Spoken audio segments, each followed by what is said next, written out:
Entonces, hoy les vamos a presentar el RAE de Anatomía e Histología y nuestro RAE pues, general es describir macroscópica y microscópicamente las características del sistema vascular y de la sangre que explican la hemostasia y el tromboembolismo pulmonares por mí, María José López, María Teresis y Camila Galindo.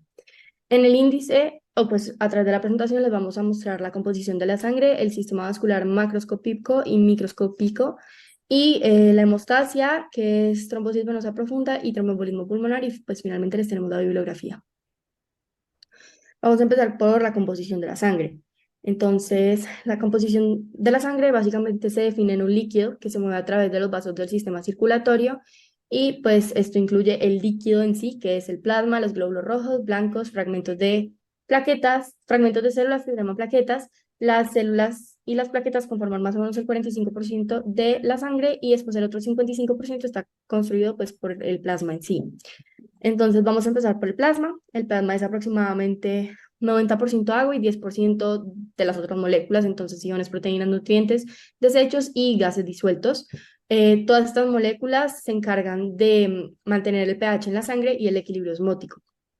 De las proteínas principales que se encuentran en el plasma, la más grande de todas es la albumina, que es 55% de todas las proteínas que se encuentran en el plasma.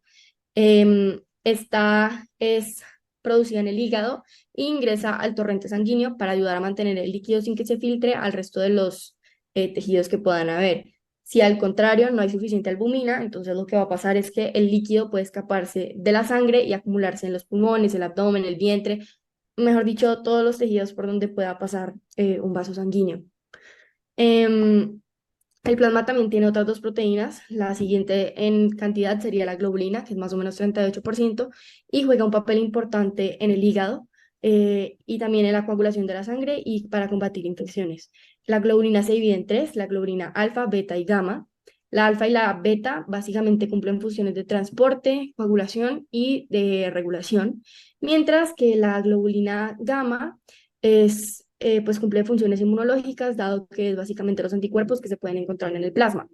Y finalmente tenemos la proteína de fibrinógeno, que es 7%, y esta proteína está enfocada en la coagulación de la sangre, y también se elabora en el hígado, y esta es la encargada de más adelante formar fibrina para la coagulación. También algunas de las otras moléculas que se encuentran en el plasma tienen funciones más especializadas, como por ejemplo las hormonas que actúan como señales a larga distancia, o también tenemos los anticuerpos que reconocen y neutralizan patógenos, o pues los factores de coagulación en general que promueven la formación de coágulos sanguíneos en las heridas para prevenir hemorragias. Siguiente. Después tenemos los glóbulos rojos o los eritrocitos en general. Estos son células especializadas que circulan por todo el cuerpo y proporcionan oxígeno a todos nuestros tejidos, como también pues recogen dióxido de carbono. Los glóbulos rojos son muy pequeños y son bicóncavos, esto significa que tienen como una forma así más o menos. Son más delgados en el centro y miden entre 7 y 8 micrómetros. Estos no contienen mitocondrias o núcleo cuando maduran. El tamaño chiquito que tienen y la forma pues que tienen es para ayudar a mejorar el intercambio de gases, mientras que la falta del núcleo es para dar más espacio a la hemoglobina que tienen pues por dentro. Los glóbulos rojos tienen una vida promedio de 120 días y los que ya están muy viejos o muy dañados se descomponen en el hígado o en el vaso y los nuevos pues se crean en la médula ósea. También les quería finalmente mencionar la hormona eritropoyetina, que es la que está encargada de controlar la producción de los glóbulos rojos y esta se libera desde los riñones cuando hay niveles bajos de oxígeno.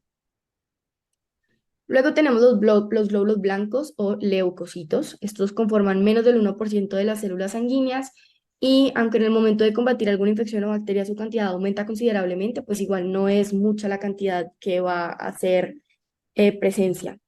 Estas participan principalmente como respuesta inmunitaria al reconocer y neutralizar invasores, tales como pueden ser los virus o las bacterias. Los glóbulos blancos, perdón, son más grandes que los glóbulos rojos y pues estos sí tienen núcleo y mitocondria a diferencia de los rojos. Existen 5 tipos diferentes de glóbulos blancos, los cuales se dividen en dos grupos diferentes que pues ganan su nombre debido a la apariencia que tengan en el microscopio. Entonces, primero tenemos el grupo de los granulocitos, que como dice su nombre, contienen gránulos o punticos, los pueden ver ahí en las imágenes. Y estos se dividen en tres, los neutrófilos, eosinófilos y basófilos. Em, Perdón. Los neutrófilos son los encargados de combatir infecciones bacterianas. Se pueden reconocer porque tienen un citoplasma neutro, si lo comparan con los otros dos, entonces tienen un citoplasma como pálido moradoso, mientras que el eosinófilo es más rojizo y el basófilo es como más morado oscuro.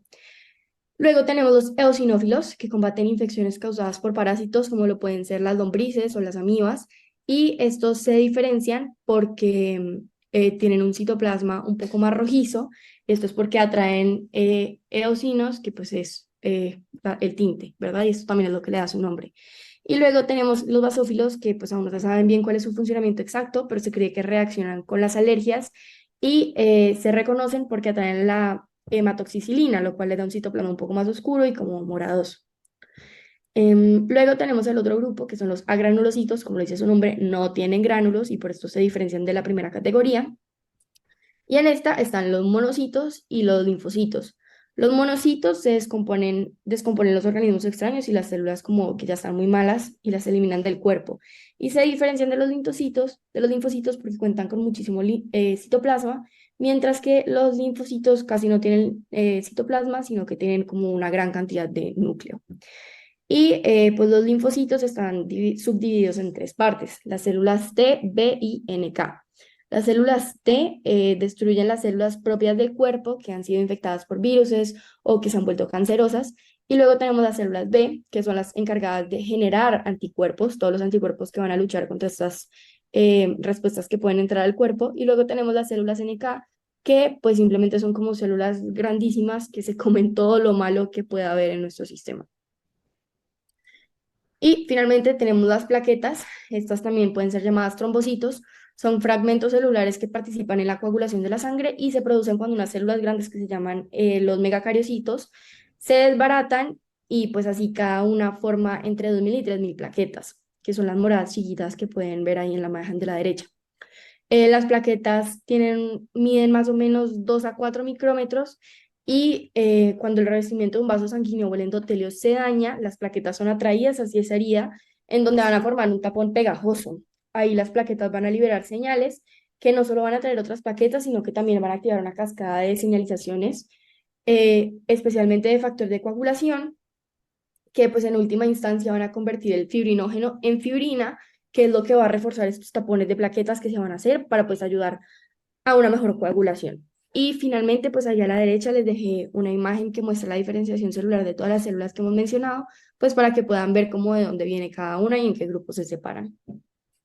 Bueno, a continuación tenemos el sistema vascular macroscópico. Vamos a empezar por la anatomía de los vasos sanguíneos de nuestro cuerpo, empezando por las arterias y las venas. Acá tenemos una placa histológica que muestra una arteria al lado de una vena, que es la que está arriba. Hay que entender que primero las dos tienen funciones diferentes. Las arterias lo que hacen es llevar sangre oxigenada al resto de nuestros tejidos del cuerpo y las venas lo que hacen es recoger esa sangre desoxigenada con fluido intersticial y con desechos celulares para devolverla al corazón para que ésta sea oxigenada otra vez en los capilares pulmonares. Las dos cuentan con una adventicia, que es la capa de afuera, que está hecha de tejido conectivo, que le otorga resiliencia y resistencia a estos vasos que se tienen que hacer más pequeños y más grandes. Em, las dos también tienen una túnica media, que es la siguiente capa, que está hecha de músculo liso, que vamos a tratar más adelante. Las arterias tienen una túnica íntima que está hecha de dos capas, una que se llama lámina propia, que está hecha de tejido conectivo, y una que se llama lámina elástica, que está hecha de fibras elásticas. Em, y también tienen las arterias más adentro endotelio, las venas también tienen una capa de células endoteliales. Y las venas, a diferencia de las arterias, tienen una membrana basal que lo que hace es dividir, o sea, marcar una separación entre el tejido conectivo de afuera y el endotelio que reviste pues, el alrededor del lumen. Em, las dos tienen ramificaciones más pequeñas, entonces las arterias tienen una ramificación más pequeña que son arteriolas y ramificaciones aún más pequeñas que son las metaarteriolas, que después se conectan con los capilares para llevar a cabo la microcirculación, y las venas también tienen em, vénulas que son las ramificaciones pequeñas que también se pegan a los capilares. Y también otra diferencia entre estas dos es que las arterias, algunas, solamente las más grandes, tienen una estructura que se llama vasos vasorum, que son vasos sanguíneos de afuera que proveen a las arterias más grandes con un flujo sanguíneo como alrededor del mismo para que reciba nutrientes, oxígeno, etcétera. Y las venas tienen algo que las arterias no tienen, por lo general son las venas de los miembros inferiores, que es la válvula, y esta válvula lo que hace es que asegura que la sangre vaya solamente en un sentido, y ese sentido es de vuelta al corazón para que después pueda ser oxigenado. Aquí a la izquierda tenemos una placa histológica de una vena, de un miembro inferior, y acá podemos ver que estos dos pedazos de tejido son la válvula, que es la que asegura que la sangre vaya en un solo sentido, o sea, hacia arriba. Y tenemos también los vasos más pequeños sanguíneos, que son los capilares. Su función recae netamente en llevar a cabo el proceso de microcirculación, intercambio de nutrientes, intercambio de gases, mediante dos movimientos que son la filtración, es decir, dejar caer los nutrientes que se van a usar en los tejidos subyacentes, y la reabsorción, que es cuando se reabsorben todos los desechos y fluido intersticial que ya fue usado en los tejidos de abajo. Su estructura consiste de un endotelio, entonces una capa de células endoteliales, que es una sola y están plegadas sobre sí mismas, y este endotelio sirve como la verdadera barrera de lo que entra y sale del capilar, y una membrana basal, que es esta de aquí, que está compuesta de tejido conectivo que le da resistencia y resiliencia al capilar. Hay tres tipos de capilares, que son el continuo, el fenestrado y el sinusoide. Esta placa histológica es un pedazo de tejido adiposo. Acá vemos una arteria, acá vemos una vena, y si hacemos mucho, mucho zoom en este tejido, vamos a ver como estos puntos morados, y esos puntos morados son los capilares. Este, por ejemplo, es un ejemplo de capilar em, continuo. Ahora, ¿qué es un capilar continuo? Un capilar que, como muestra esta ilustración de arriba, no tiene células endoteliales porosas, y tampoco hay mucha separación entre célula endotelial y célula endotelial. Esto quiere decir que es más cauteloso y tiene un filtro más fuerte en cuanto a lo que se reabsorbe y lo que se filtra del capilar. También existe el capilar fenestrado, cuyas células endoteliales tienen pequeños poros y dejan entrar y reabsorber más cosas, y el capilar sinusoidal, que no tiene poros en el endotelio, pero como los espacios entre las células endoteliales sí son más abiertos, entonces dejan filtrar y reabsorber más sustancias. Esto acá a la izquierda es un pedazo de tejido que cuenta con capilares sinusoidales. Si vamos a la derecha, es el mismo tejido, pero con mucho zoom, y podemos ver como más espacios blancos, porque estos capilares ya no son continuos, ya no son cerrados, sino que como el pliegue entre las células endoteliales es más abierto.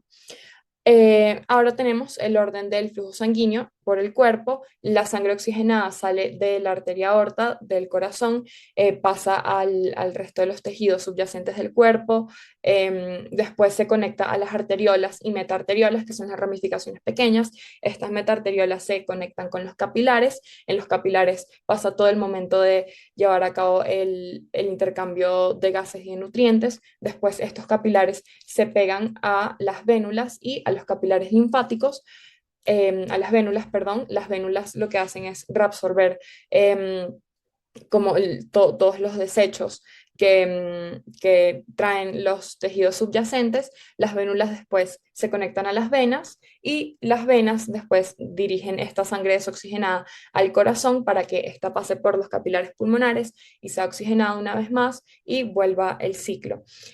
Ahora vamos a hablar de los músculos en el sistema macroscópico vascular. Entonces, como les había mencionado, las venas y las arterias tienen una túnica media que está hecha de músculo liso.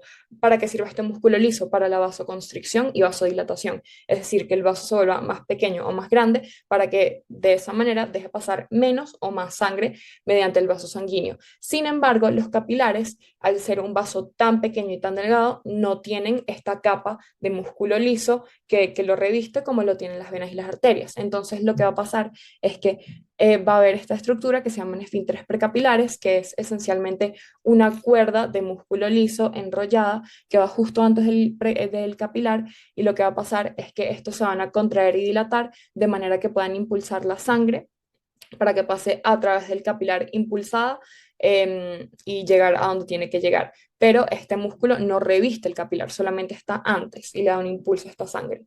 Y también tenemos el músculo cárdico en el sistema vascular, que es el corazón. Lo que va a pasar es que la sangre desoxigenada va a entrar por la vena cava, va a pasar por la válvula tricúspide a la cámara derecha, es decir, atrio y ventrículo derecho del corazón, va a pasar a través de la válvula pulmonar hacia la arteria pulmonar y después va a pasar al pulmón, a los capilares pulmonares para ser oxigenada. Y después esta sangre oxigenada va a salir del corazón.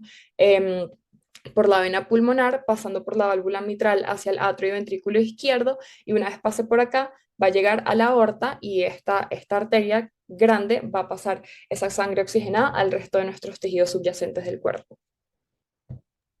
Bueno, ahora vamos a hablar sobre la microcirculación. Esta es la parte del sistema circulatorio que consiste de los vasos más pequeños. Entonces tenemos la vénula, la arteriola y los capilares linfáticos y sanguíneos.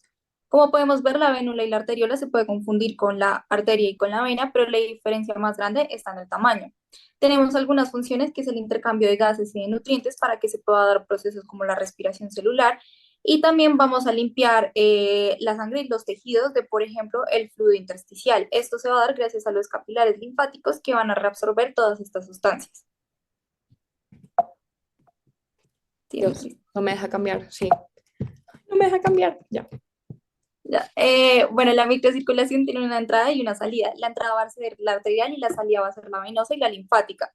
Entonces va a entrar por la arteriola, como podemos ver en la imagen, y en la parte en que la vénula y el capilar se juntan va a dar la reabsorción del fluido intersticial y de algunas moléculas. Sin embargo, no todo se va a poder reabsorber ahí. Entonces, en la linfática se va a reabsorber todo lo que en la vena no se pudo, como patógenos, vitaminas, proteínas, etc. Ahora vamos a hablar sobre la hemostasia. Entonces, ¿qué es la hemostasia? La hemostasia es un mecanismo del cuerpo que cumple tres funciones. Lo primero es que mantiene la sangre en un estado líquido siempre y cuando se mantenga dentro del cuerpo. También nos ayuda a evitar la pérdida de sangre en caso de una lesión y nos ayuda a favorecer la reparación de, por ejemplo, la pared vascular. Entonces, este proceso involucra tres cosas: la sangre, que es el líquido que no queremos perder; el flujo sanguíneo, que es el que vamos a modificar para poder evitar la pérdida de sangre; y la pared vascular, que es lo que se va a ver dañado.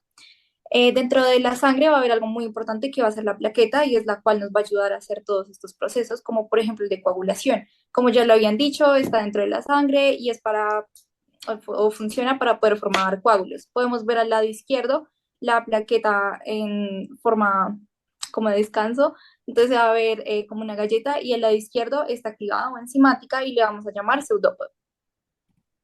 Siguiente. El primer paso es la vasoconstricción. Entonces, como ya lo habíamos dicho, para esto tenemos las células del músculo liso y de la parte endotelial. Entonces, cuando el vaso sanguíneo se lesiona, se va a dar una reacción que es el espasmo vascular. Entonces, las células del músculo liso y del endotelio se van a estrechar.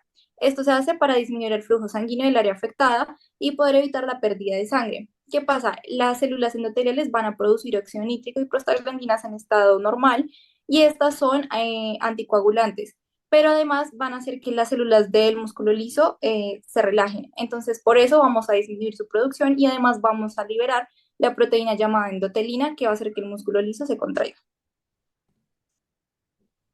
Luego tenemos la hemostasia primaria, que se va a dividir en tres pasos: la adhesión plaquetaria, la activación plaquetaria y la agregación plaquetaria. Entonces, en primer lugar, la adhesión plaquetaria, tenemos que la plaqueta que pasa por el vaso va a detectar este daño, se va a unir a la matriz gracias al receptor 1 de la glicoproteína y gracias al factor WWF. Luego vamos a tener la activación plaquetaria, que es que la plaqueta, al unirse a la matriz, se va a unir al colágeno y a trombina, y esto va a generar un cambio dentro de la plaqueta, ya que vamos a aumentar los niveles de calcio y se va a liberar caspasas y gránulos densos. Estos gránulos densos van a contener ADP, lo cual va a nutrir a la plaqueta y va a hacer que se active. Cabe aclarar que en condiciones altas de ADP, de trombina y de colágeno, la plaqueta se va a activar. A su vez, se va a liberar tromboxano, que va a llamar a otras plaquetas. Entonces ahí vamos a comenzar la agregación plaquetaria, que es que las plaquetas tienen una estructura que es el fibrinógeno y la glicoproteína 2B3A que se van a enlazar, por así decirlo, para ir formando el coágulo. Tenemos la hemostasia secundaria, que se da por 3 vías. Vía extrínseca, que es el inicio de la coagulación y va a tener ciertos factores: el factor tisular, el factor 7 y el 4. El factor 7 y el factor tisular van a interactuar y van a liberar trombina. Luego la vía de amplificación va a ser lo mismo, solo que con el factor 8 y 9. Y luego la vía común, lo mismo, pero con el factor 5 y 10. Entonces nos van a convertir la protrombina en trombina y esto va a generar un estallido de trombina. El estallido de trombina lo que va a generar es que el fibrinógeno se convierta en fibrina y pues nos produzca nuestro coágulo. Finalmente tenemos la fibrinólisis, que es la disolución parcial o completa del tapón hemostático o el coágulo. Entonces, ¿qué pasa? En la sangre se va a transportar un factor de coagulación que se llama plasminógeno y este va a estar inactivo en condiciones de normalidad. Pero cuando el endotelio ya está recuperado va a liberar TPA y esta sustancia lo que va a hacer es que va a activar a nuestro plasminógeno y lo va a convertir en plasmina. Esta plasmina se va a encargar de romper la malla de fibrina y lo que hace es que rompe las metaloproteinasas y la matriz. En consecuencia vamos a generar monómero E y dímero D. Bueno, luego tenemos trombosis venosa profunda y tromboembolismo pulmonar. Entonces vamos a empezar por un trombo. Esto básicamente implica la formación de un coágulo o un acúmulo de sangre en el sistema circulatorio. Este coágulo compuesto por plaquetas y fibrinas pues, se origina por una lesión endotelial principalmente, aunque hay otros motivos adicionales a esto. Estos además tienen algunos compuestos inhibidores naturales de la coagulación para mantener el equilibrio del sistema. Y pues la trombosis es principalmente un proceso ligado al mantenimiento de la salud orgánica. Esto significa a una buena manutención de la salud de uno y pues puede convertirse en una de las principales causas de mortalidad en algunos países cuando no se tiene un manejo adecuado de esta. Los motivos por los cuales se puede crear un trombo son múltiples, pero entonces siempre hay que tener en cuenta la actividad de Virchow, que es este triángulo que pueden ver aquí, que son básicamente todos los 3 factores que pueden aumentar las posibilidades de creaciones de trombos. Entonces, lo principal que tenemos es la hipercoagulabilidad, que son todos los factores que puedan aumentar la capacidad de coagulación, como lo pueden ser en muchos casos los tratamientos hormonales, como pueden ser los anticonceptivos, las quimioterapias, cánceres en brazos, trombofilias, enfermedades hereditarias, de las cuales se sepan, y la edad avanzada. Luego tenemos la estasis sanguínea, que pues simplemente se refiere a la quietud, es un sinónimo de inmovilidad. Pacientes que hayan sido inmovilizados previamente por algún tipo de cirugía, una parálisis por evento cerebrovascular o personas como viajeros frecuentes, obesos, entre otras cosas. Y luego tenemos lesiones endoteliales que pues pueden ser unas trombosis previas por alguna lesión en los caudales normales sanguíneos o por varices. Esto igual se puede contrarrestar con algunas cosas como los anticoagulantes aspirina, warfarina, heparina, entre otros, hacer ejercicio, elevación de las piernas, medidas de compresión especialmente para las personas que tienen varices y un menor consumo de sal. También pues les quería decir que cuando el coágulo se queda en el caudal normal sanguíneo, entonces es trombosis venosa profunda, mientras que si se mueve ya se convierte en tromboembolismo pulmonar. Para que se convierta en un tromboembolismo pulmonar tiene que haber una migración de los miembros inferiores hasta el corazón o los pulmones. Esto se hace por medio de las venas, dado que estas son las que transportan el dióxido de carbono después del intercambio de gases hacia el corazón y los pulmones para poderlo volver, pues para poder hacer otra vez intercambio de gases y que pueda volver a circular el oxígeno.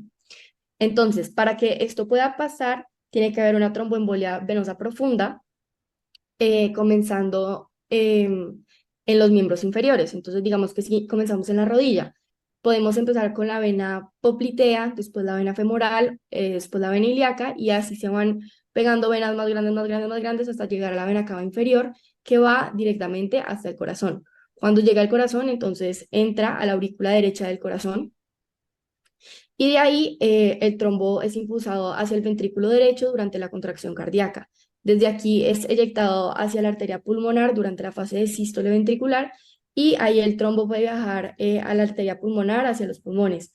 De las arterias pulmonares, pues sabemos que estas se ramifican hacia arterias más pequeñas que a su vez se van a dividir en arteriolas y capilares, proporcionando así una amplia superficie para la captación de oxígeno. Una vez que el trombo alcanza los pulmones, puede quedar atrapado en una arteria pulmonar o en una arteriola o en un capilar, da igual en dónde, en alguna parte se puede quedar atascado y pues ahí va a obstruir parcialmente o completamente el flujo sanguíneo hacia una parte del pulmón. Y pues esto es lo que llevaría a la embolia masiva, que es cuando un trombo de gran tamaño puede obstruir la arteria pulmonar principal o ambas arterias pulmonares, lo que se conoce como una embolia masiva. Esta situación lleva a consecuencias graves y potencialmente mortales, como pueden ser la insuficiencia cardíaca o un paro cardíaco. Y pues sabemos que cuando llega al corazón o al pulmón ya pasa a ser una tromboembólisis pulmonar. Eh, Ya, ya tenemos después la bibliografía y imageneología.